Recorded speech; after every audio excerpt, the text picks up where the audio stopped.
నిన్ను సరదాగా చిన్న క్వశ్చన్ అడిగాను అనమాట. అయితే దానికి చాలా ఫన్నీ కామెంట్స్ వచ్చినాయి అనమాట.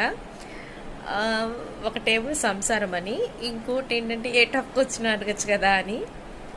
ఒక ఆయన మాత్రం పరమలాంటి ట్రై చేశారు సిక్కిం అని. యాక్చువల్ ఆన్సర్ ఈజ్ భారతదేశంలో అతి చిన్న రాష్ట్రం గోవా. ఓకే, టఫ్ క్వశ్చన్ అడగచ్చు కదా అని అన్న ఆయనకి మాత్రం ఒక టఫ్ క్వశ్చనే అడుగుతున్నాను. మీరు సమాధానం చెప్పగలగాలి వితౌట్ సెర్చింగ్ అండ్ క్వశ్చన్ ఏంటంటే, కోల్కతా నుంచి మన ఇండియాలో కోల్కతా నుంచి పాకిస్తాన్లోని పెషావర్ వరకు ఉన్న రోడ్డు మార్గాన్ని ఏమని పిలుస్తారు? Without searching. మళ్ళొకసారి చెప్తున్నానండి. ఇండియాలో కోల్కతా నుంచి పాకిస్తాన్లోని పెషావర్ వరకు ఉన్న రోడ్డు మార్గాన్ని ఏమని పిలుస్తారు? Answer me comments without searching. Thank you.